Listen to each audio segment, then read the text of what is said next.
As Toastmaster one last time. So welcome, Mike.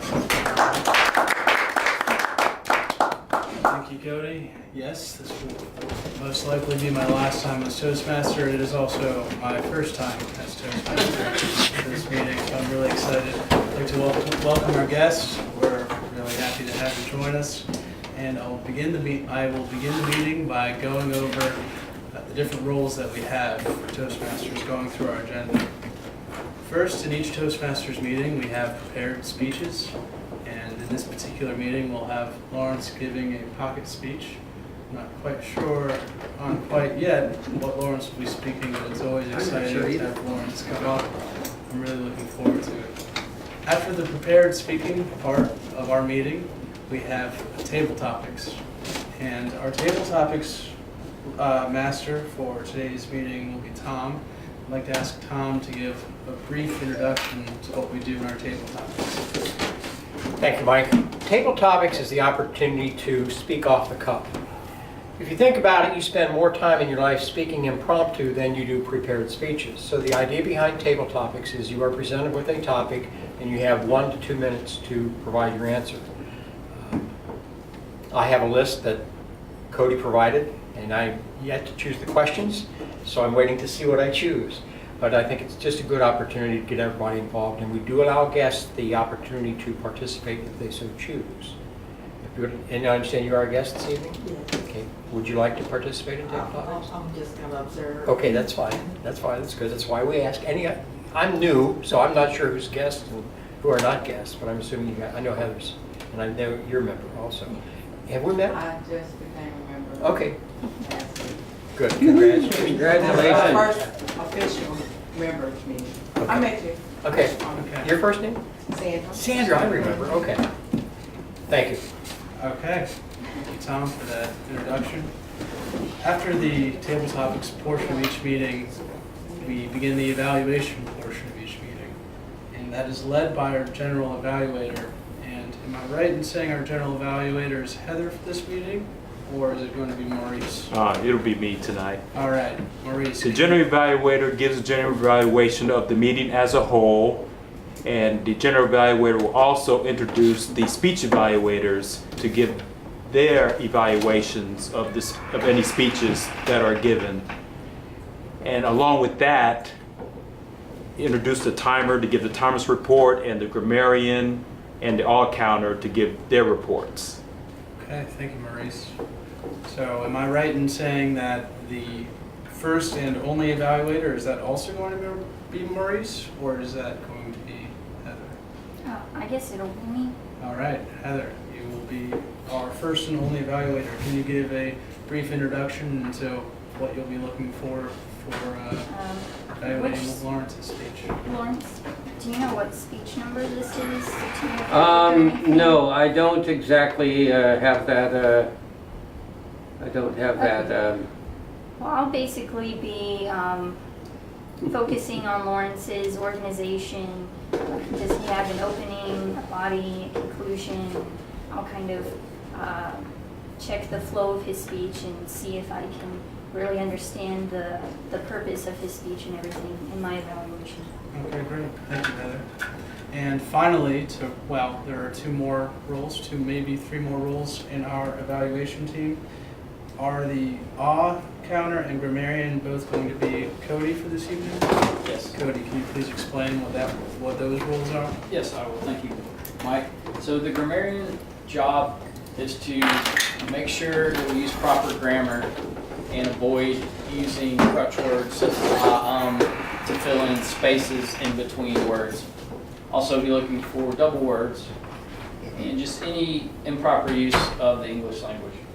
We also have a word of the day, and I got this word of the day from Merriam-Webster's dictionary word of the day from yesterday, and it is festinate, which means to hasten. So if you can use that word during your table topics or any time you're speaking, I'll give you a point. And that is the role of the grammarian. Okay, thank you, Cody. And last but not least is the role of timer. So Gretchen, can you please introduce that role in our meeting? So the timer will track and monitor whoever is speaking, and during the table topics, the target time is to meet is 1 minute. And at that point, I will show a green poster, and at 1 minute, 30 minutes, I will show a yellow to inform them that they're coming close to the maximum time allotted. And at the 2 minute mark, which is the maximum amount of time, I will show the red, and then the person should wrap up their speech. And so for this speech, what would you suggest your maximum to be? Since this is, we're going a little bit off of the agenda. We're going off the agenda. I could do a 6 to 8 minute. Would that be too much? Does anyone think that's too much? I'll make it work. 6 to 8 minutes. Okay. So a 6 is green. Okay. Actually, he's here, so I can. He's not going to be speaking, so I can do whatever I want. No problem.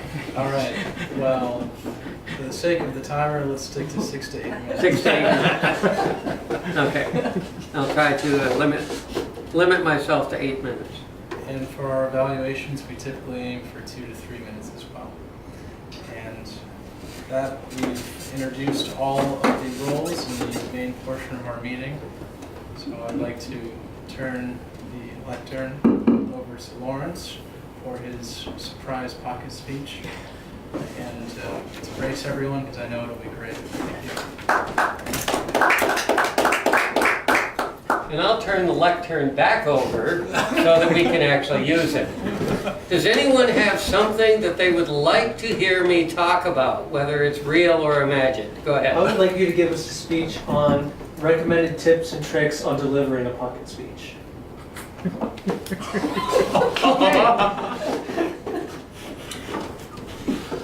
Fellow Toastmasters and honored guests, this evening I have the opportunity to present to you a little bit of a speech that is not quite prepared, but I'm going to talk to you about how to give an unprepared speech. Now, the first thing you have to do if you want to give a speech that is not prepared is you have to be brave. Because you're getting up here with no idea what is going to happen. Now, I've always been very intrigued by the table topics. This was always been my favorite part, because this is the real world. It's very seldom that you're going to get an opportunity to prepare what you are talking to people about. Of course, there are structured meetings and this kind of thing where you get an opportunity to speak to people. But in the real world, most of your interaction is going to be on a one-to-one basis, or maybe a small group of friends or associates, or if you happen to be in any kind of a sales industry, you'll probably go to networking events. And these are where table topics are the most valuable. Because in table topics, you learn how to speak on your feet. You learn how to engage the audience, whether it's one person, a small group of friends, or even a large audience. You learn how to engage them with spontaneous speaking. Now, one of the other tips that you want to use in spontaneous speaking is the pauses. You don't have to start speaking immediately when someone gets done talking. So, one of the things that a lot of people do that is a little bit of a mistake, in my opinion, is they get a table topics and they come up and they immediately start talking on the table topics, which generally works okay. But what they should really be doing is when they get up here, they think just a little bit about what it is that they want to present. Because even though the table topic is the presentation, but how do I make that topic mine? And if I can't make that topic mine, then how am I going to present it to my audience in a way that they can take it as theirs? So this is the second tip. Figure out what it is that you want to say. So this is table topics. This is any kind of spontaneous speaking. If you're in networking and someone says to you, "Oh, what do you do for a living?" It's like, okay, well, I could just rattle off something real quick and it's probably going to be just like everybody else. Or you can take just a second and think about, how does this fit into this environment? Right, let's say you're doing real estate and you're at a networking event for real estate people. And you're looking for somebody who's might want to be an angel investor. For those of you that don't know, an angel investor is somebody who has lots of money and they want to give it to people. Okay, they want to get interest back for it and make money off it, but they want to give it to people. And so if you're looking for this kind of person, well, when someone asks you, well, what do you do? And you just rattle off, oh, I'm into real estate, I'm doing this, I'm doing that, I'm doing whatever. It's like, oh, okay, well, so is everybody else. That's why they're here. So by thinking about what is the purpose of my being here, you can create a more realistic, a more engaging experience with those people, and maybe get that angel investor to look at you as being different from everybody else in that bunch. And of course, this goes for anything. It goes for any way that you want to present. So you have to be bold. And you have to have a purpose in what you're saying. Okay, so a third possibility in how to give a spontaneous speech. And that is to have confidence in yourself. Because without confidence in yourself, how are you going to project confidence into other people? People want to listen to someone who has something to say. They want to receive value from whoever they're talking to. Now, of course, generally speaking, we also want to give value to the people we're conversing with. But you want to be able to give value to those people that are talking to you because they want to receive value from you. So how do you project value? Because you have confidence in yourself. You have the ability to present that confidence to them and show them that you have something of value that they might be interested in. And then be able to share that value. So, if you want to give a good, spontaneous presentation, whether it's to your boss on the elevator, your potential partners in business, or just friends who you are spending time with, you want to have the confidence in who you are and what you're presenting. You have to know what you're presenting, and you have to have the strength and the fortitude to stand up and present that information. Mr. Toastmaster.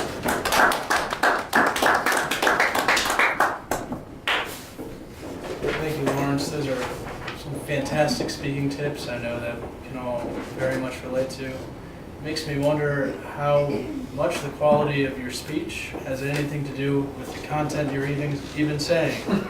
Really, I mean, I think being bold, having confidence, and just having a purpose is enough to really capture an audience, and I found it very useful in Lawrence's speech, so thank you. So with Lawrence's speech, we have concluded the prepared speaking, or kind of unprepared speaking part of tonight's meeting. And which follows now is, again, the table topics. And to begin our table topics, I'll welcome Tom as our table topics master.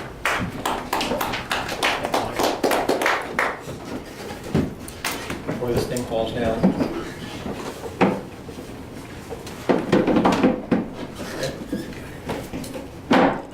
Thank you. I was watching Lawrence speak and he kept going on this thing. I kept waiting for it to collapse.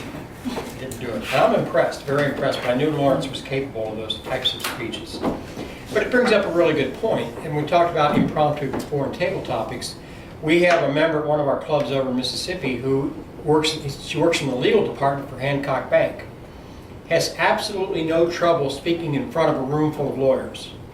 But get her in a social environment and she freezes up. So she joined Toastmasters specifically to learn how to speak impromptu, to be able to express her thoughts in a social climate, maybe a cocktail party or something, to be able to answer questions and participate.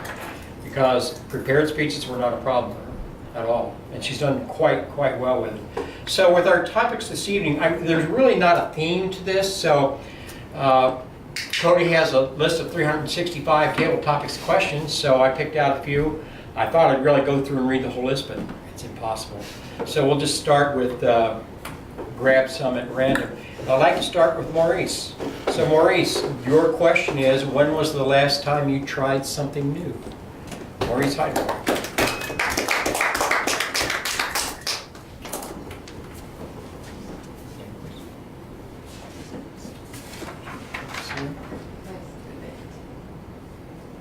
Festinate. What was that again? Festinate. Festinate. That means hasty? Yeah, to hasten. To hasten. Hasten, to hasten, okay.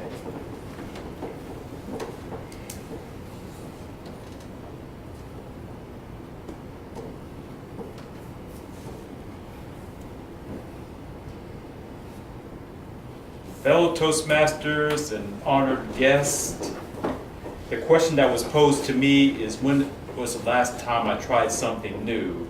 And I'm still trying to think hard about that. But for the purpose of keeping a good time,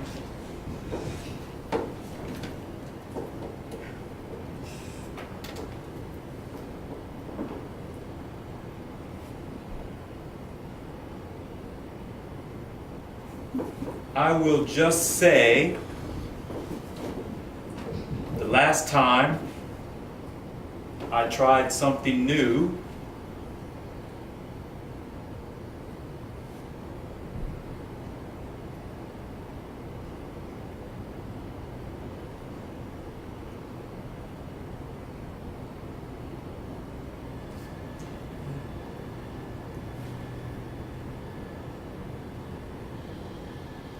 for the sake of time, I'll just say joining Toastmasters, because I've never joined Toastmasters before I joined Toastmasters, even though it's not the last thing I tried new, because I've been in the club for a little more than 3 years.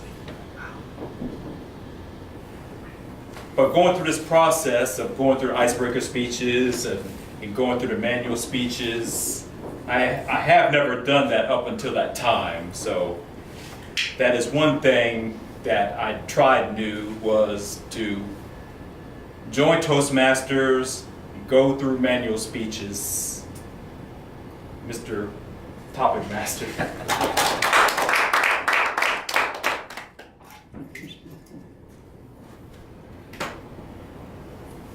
For the sake of fenestration, Mr. Topic Master, or whatever the word was, I'm sorry.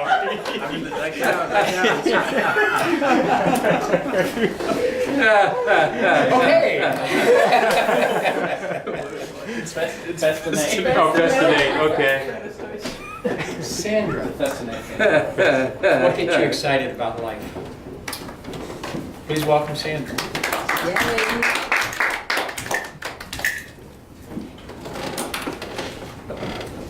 Fellow Toastmasters and guests, I am asked what gets me excited about life. Well, everything gets me excited about life. I love the fact that I have a family that I can depend on. I love the fact that I have a family that can depend on me. I have a 25-year-old daughter, and she's very prosperous in life. She loves people, she loves being around people, and she can take care of herself most of all. And I don't have to do that, and I love that. I'm very excited about that part. I'm excited about being in Toastmasters because when I first came, I can tell you I wasn't able to stand up here and do this. So now I am learning confidence. I am learning to be more proactive, and my speeches are no longer as short as they used to be. So I no longer festinate like I used to. So with that being said, all of those things make me happy about life.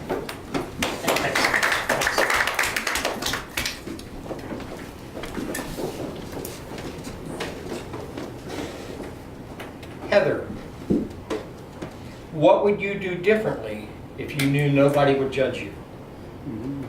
What would you do differently if nobody would judge you? Please welcome Heather.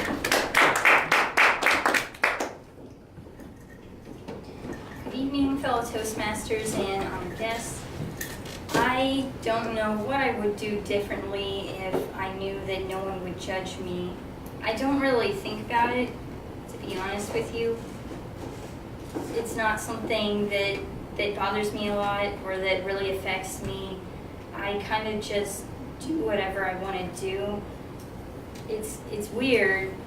Sometimes I guess I would think about what other people would think if I do this or say this or whatever, but it's really not something that I focus on a lot. I really just do what I want to do, and I'm really happy because of that, and I think it's really influenced how I live my life with everything that I do, like the clothes that I wear, the things I say, the hobbies I have. I'm not really very affected by outside influences, but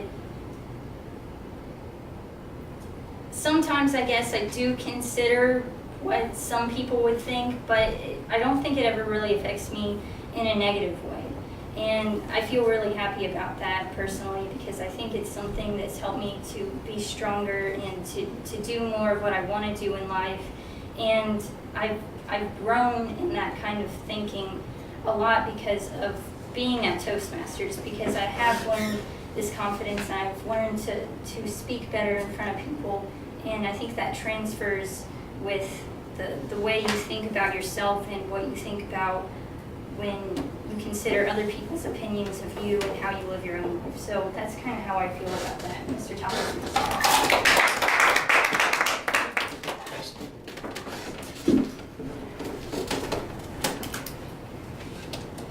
Cody,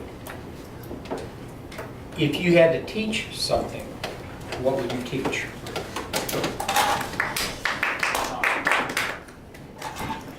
If I could teach anything, what would I teach?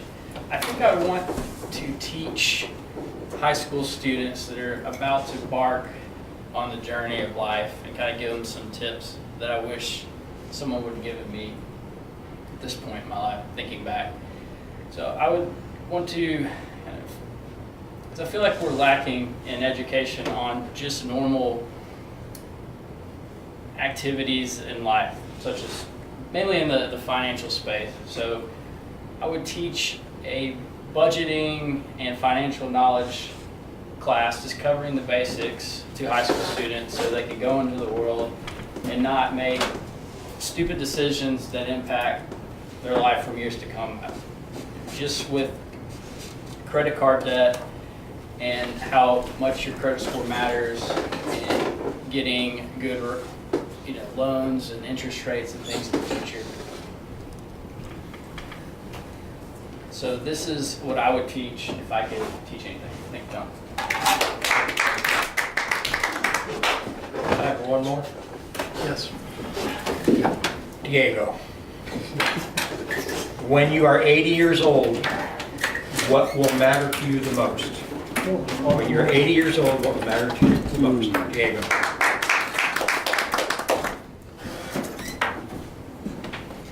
Fellow Toastmasters and honored guests, a very important question was asked of me today as I step onto, this is a lecture, I'm going to call this a lecture right now, as opposed to a podium. If I were to live to be 80 years old, what would I think is most important to me? I think the answer that I would give to that question is legacy. I think legacy will probably be top of mind for me when I'm 80 years old, because I'm going to be very concerned about what impact I will leave on this planet when I'm skeleton and bones and I'm carbon and I return back to the planet from which we all belong to.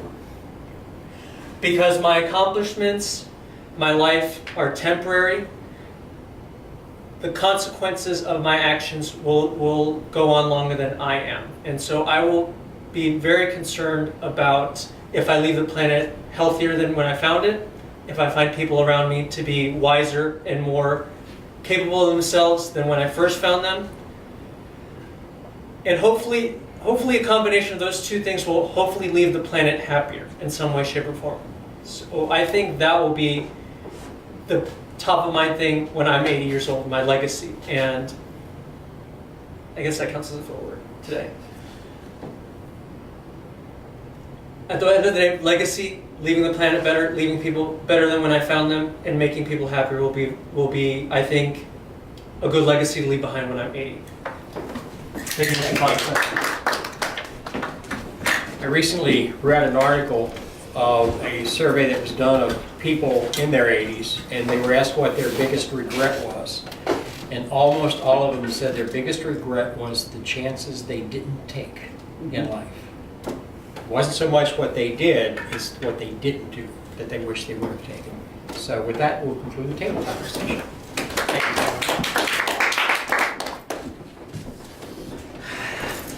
Thank you, Tom. Those are some very powerful questions. I'm happy I didn't have to come up and try to come up with something meaningful, because those are deep questions I think we should all think about, perhaps maybe more than 1 minute or so.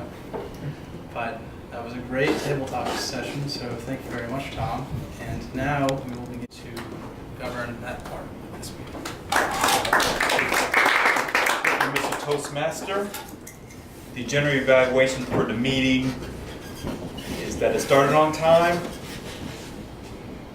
We took care of the business items that were on hand, and we filled all the positions, most if not all the roles for tonight's meeting. With that, for the sake of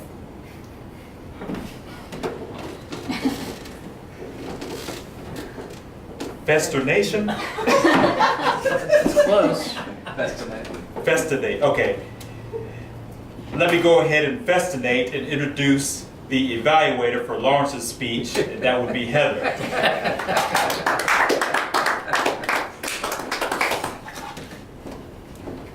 Festiva.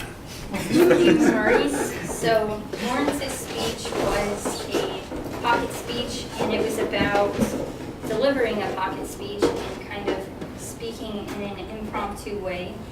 I thought that some of your really strong points were that you were moving around, you were making eye contact with everyone, and you had really valid points, I think, throughout the speech, and it really did flow in a good way. So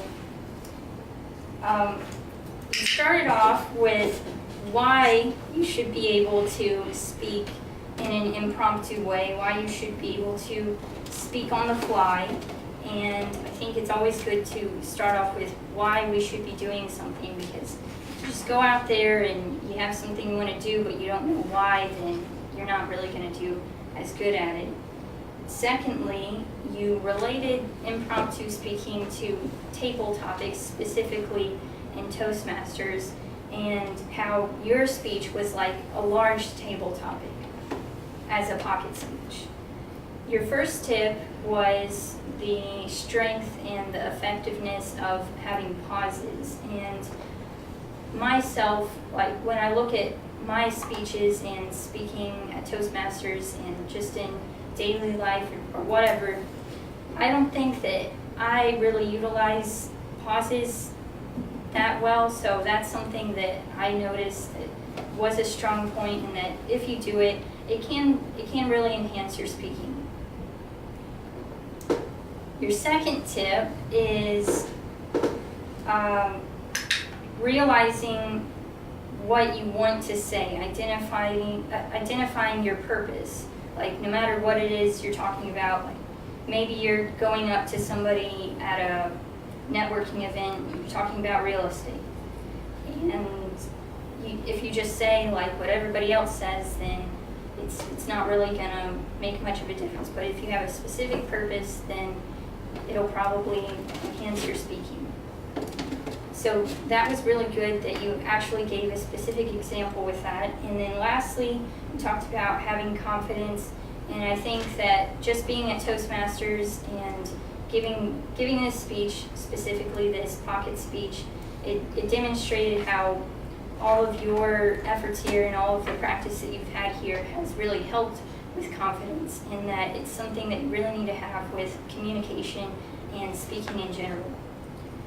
So all in all, I think it was a really good speech, especially since you were speaking in an impromptu way. It was a pocket speech, and I think you did a really good job, Lawrence.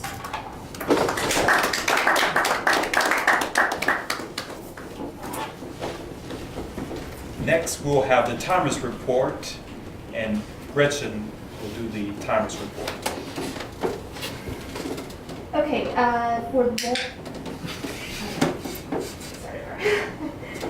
Lawrence's pocket speech was supposed to be between 6 minutes and 8 minutes, and it was 7 minutes, 14 seconds. For table topics, Maurice had 1 minute and 44 seconds, Sandra 1 minute and 6 seconds, Heather 1 minute and 40 seconds, Cody 1 minute and 6 seconds, and Diego 1 minute and 39 seconds. That was all very well. And then Heather's evaluation was also within a time limit. It was 2 minutes and 55 seconds. Thank you, Gretchen. Next, we'll have the grammarian's report with Cody. Okay, thank you, Maurice.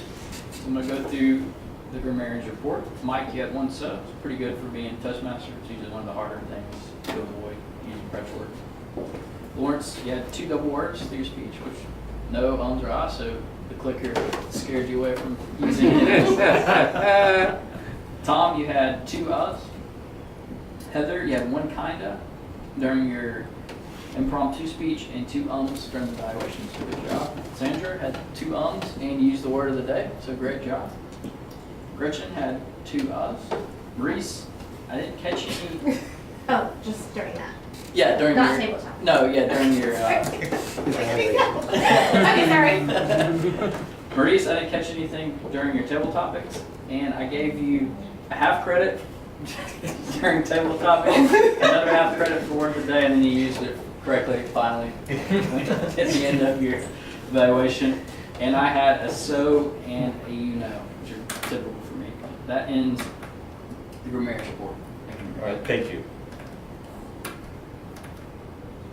Okay, we've covered the evaluation of the speech, covered the timers report, the grammarian's report, all counter report. So at this time, I will relinquish this lectern back to the Toastmaster. At some point, I'm going to figure out what I want to do with this lectern. I'm not cabinet right there. But really enjoyed this meeting so far. Thought we had a great prepared speaker in Lawrence's pocket speech. I thought the table topics were very rewarding for a lot of different reasons. I thought the evaluations were very, very thoroughly done. And this will conclude the main portion of our meeting. So now I will welcome Cody back to the front of the room as president.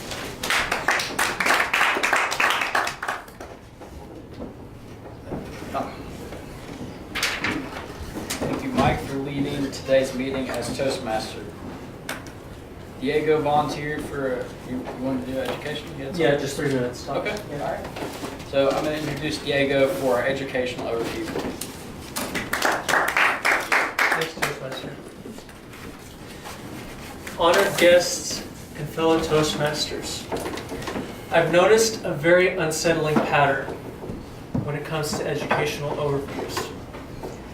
Can anyone name the last time, besides today, that someone has given an educational overview whose name is not Lawrence Crompton? Thomas, gave one. whenever the last Thomas, couple like, times he was here. yeah. More often than not, it's been Lawrence, right? Yes. And I love Lawrence. Lawrence is a great educational overview. I really enjoy each one of them. But I just want to take this educational overview opportunity to share with everyone that we all receive a Toastmasters magazine for subscribing and becoming a member of Toastmasters. And I believe our past president recommended that anyone else who's interested in giving an educational overview can just leaf through the pages of the Toastmasters magazine, find a good article that really speaks to them, and share it with the great Toastmasters membership here. That wraps up my educational overview. Thanks, folks. Thanks, Diego, for that reminder. And it's part of my responsibility as the new president to fill that role when we don't have one prepared, so I'll try to work on that. We do not have any awards tonight, unless I'm missing anything. I don't think we're not doing any pathway pins or anything like that. So this will conclude our meeting for tonight. Thank you, everyone.